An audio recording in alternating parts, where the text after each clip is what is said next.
Assalamualaikum warahmatullahi wabarakatuh. Nama saya Oktaviana Wahyu Arindra. Saya kelas 12 IPS 2. Kali ini saya akan membawakan dongeng yang berjudul Sang Kuryang. Beribu-ribu tahun yang lalu, di tanah Pahrayangan dikisahkan seorang raja dan ratu memiliki seorang anak yang sangat cantik dan pandai. Anak tersebut diberi nama Dayang Sumbi. Namun anak tersebut sangatlah malas. Pada suatu waktu, Dayang Sumbi tengah menenun di beranda kerajaan. Kemudian benang yang ia tenun itu sering sekali jatuh. Kemudian karena kesal, Dayang Sumbi pun berkata, jatuh lagi. Aku berjanji, jika nanti ada yang mengambil pintalan benangku, jika dia itu laki-laki, maka akan kujadikan suamiku. Namun, jika itu perempuan, maka akan kujadikan saudariku.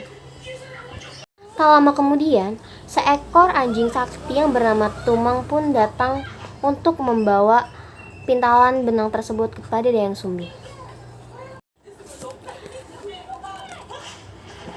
Ini pintalan benangmu, Dayang Sumbi. Hah, kenapa harus seekor anjing? Mau tidak mau, aku harus menepati janjiku untuk menikahi anjing tersebut. Tak lama kemudian, Dayang Sumbi akhirnya menikah dengan Tumang dan memiliki seorang anak yang sakti juga seperti ayahnya yang diberi nama Sang Kuryang. Pada masa pertumbuhannya, Sang Kuryang hanya tahu bahwa Tumang hanyalah seekor anjing yang setia, bukan seorang ayahnya. Kemudian suatu waktu Dayang Sumbi pun menyuruh Sang Kuryang untuk berburu sebagai hadiah untuk Dayang Sumbi nanti ketika mereka di pesta. Nak, pergilah ke hutan bersama Tumang. Tolong dapatkan seekor rusa untuk hadiah kita nanti ketika kita di pesta. Kemudian Sang Kuryang pun berkata, baiklah Bu, aku dan Tumang akan segera ke hutan untuk berburu seekor rusa dan diberikan kepadamu. Bawa Sang Kuryang di sebuah hutan. Duh, sudah sore, tapi aku tidak mendapatkan apa-apa. Jika aku pulang sekarang dan tidak membawa apa-apa, pasti Bunda akan sedih. Tanpa berpikir panjang, akhirnya Sang Kuryang mengambil sebuah panah kemudian ditancapkan kepada Tumang, dan hati Tumang diberikan kepada Dayang Sumbi. Tibanya di rumah, Sang Kuryang pun bergegas memberi hati tersebut kepada Dayang Sumbi. Bunda, lihat, aku membawa sebuah hati yang Bunda suruh. Terima kasih anakku sayang, kau sangat pintar.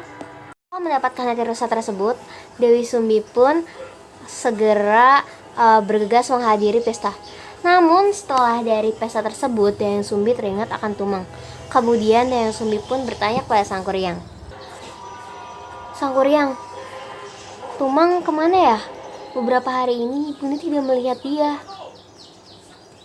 Sang Kuryang yang mendengar pertanyaan Dewi Sumbi pun dia terlihat takut.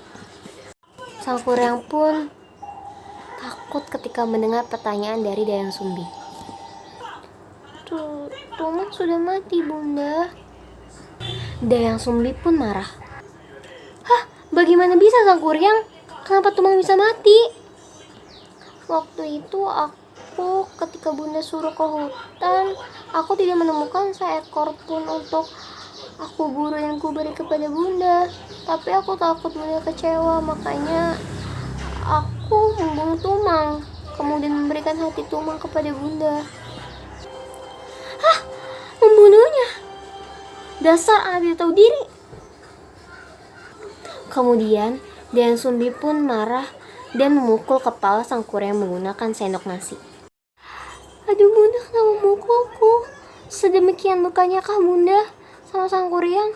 Baiklah, demi menebus kesalahanku, aku akan menggembara. Dayang Sumbi pun menyesal akan perkataannya kepada Sang Kuryang. Jangan anakku, jangan tinggalkan ibu. Ibu menyayangimu, jangan pergi. Namun nasi telah menjadi bubur. Sang Kuryang pun pergi mengembara dan meninggalkan Dayang Sumbi. Setelah itu, Dayang Sumbi pun bertapa dan berdoa kepada Dewata agar dia dipertemukan kembali oleh anaknya. Kemudian, para dewa pun mendengar doa Dayang Sumbi. Kemudian Dayang Sumbi diberi kecantikan, bahkan kecantikannya melebihi sebelumnya. Setelah mengembara bertahun-tahun lamanya di seluruh bumi, Sang Kuryang pun kembali ke kampung halamannya. Ketika dia kembali ke kampung halamannya, dia melihat seorang wanita yang sangat cantik yang tak lain adalah ibunya sendiri. Itu siapa ya? Cantik sekali. Jika dia bersedia, maka aku akan meminangnya dan menjadikan dia menjadi istriku. Tanya Sang Kuryang. Begitupun Dayang Sumbi. Dayang Sumbi terpesona melihat ketampanan dari Sang Kuryang. Pria itu siapa ya? Dari tadi melihatku, dan dia sangat tampan sekali. Jika dia nanti meminangku, maka aku akan bersedia untuk menjadi istrinya. Benar saja, akhirnya mereka berdua bertemu. Kemudian Sang Kuryang segera menghampiri Dayang Sumbi dan meminta Dayang Sumbi untuk menjadi istrinya. Pada suatu hari, Sang Kuryang pun meminta izin untuk berburu kepada Dayang Sumbi dan meminta tolong Dayang Sumbi untuk merapikan ikat kepalanya.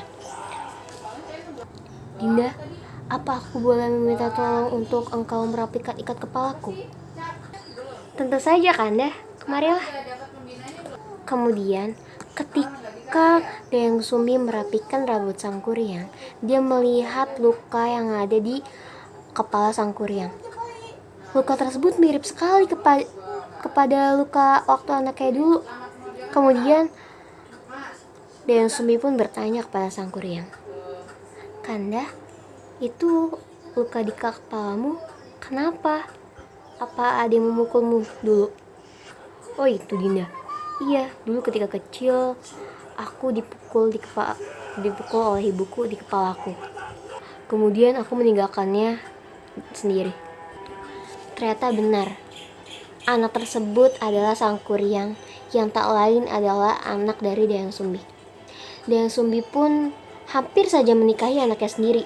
Kemudian dia mencari cara untuk menggagalkan proses peminangannya tersebut. Baiklah Dinda, Kanda izin berburu dulu ya. Baik Kanda. Setelah pulangnya Sang Kuryang dari berburu, Dayang Sumbi pun mencoba menjelaskan akar permasalahannya kepada anaknya tersebut. Sang Kuryang, aku seperti tidak bisa menikahimu. Kamu adalah anakku. Aku tidak bisa menikahi putraku sendiri. Mendengar perkataan Dayang Sumbi, Sang Kuryang pun kesal dan tidak percaya. Hah, mengada-ngada saja kau. Mau siapapun engkau, aku akan tetap menikahimu. Karena aku sangat mencintaimu, Dayang Sumbi. Kemudian, karena semua perkataan Dayang Sumbi hanya seperti angin untuk Sang Kuryang, kemudian Dayang Sumbi pun mencari akal untuk menggagalkan pernikahan tersebut. Sang Kuryang, suamiku yang tampan, aku memiliki syarat jika kamu ingin tetap menikahiku. Apa itu, Dayang Sumbiku yang cantik? Jika kau ingin tetap menikah denganku, maka buatkan aku bendungan dan sebuah perahu yang besar dalam 1 hari. Apa kau sanggup? Hanya itu. Baik, aku akan membuatkanmu bendungan yang besar dan 1 perahu yang besar. Kemudian Sang Kuryang pun bergegas untuk membuat danau dan perahu yang disuruh oleh Dayang Sumbi. Benar saja, sebelum fajar, Sang Kuryang pun berhasil menyelesaikan sebuah bendungan dan kini tengah membuat sebuah perahu yang terbuat dari batang pohon besar. Bagaimana ini? Sebentar lagi apa yang aku bilang kepada Sang Kuryang akan diselesaikannya. Aku harus mencari cara untuk menggagalkan misi Sang Kuryang. Kemudian Dayang Sumbi pun minta tolong para warga untuk menggelar kain sutra dan membangunkan ayam-ayam agar mereka segera berkokok. Benar saja, Tepat ketika perahu tersebut hampir jadi, namun sudah didului oleh kokokan dari ayam-ayam. Hah, tidak seperti biasanya, ayam telah berkokok. Kukutuk kau, Dayang Sumbi. Karena merasa sangat kesal, Sang Kuryang pun menendang perahu tersebut ke tengah danau tersebut, sehingga membuat perahu tersebut menjadi terbalik atau yang dikenal sebagai tangkupan gunung perahu. Nah, sekian dari dongeng yang saya sampaikan. Semoga kalian menyukai dan menikmatinya. Pesan singkat dari cerita ini yaitu jangan terburu-buru mengambil keputusan dan jangan terburu-buru tidak mendengarkan pendapat dari orang lain dan memaksakan kehendak, karena itu sangat tidak baik. Sekian dari saya. Wassalamualaikum warahmatullahi wabarakatuh.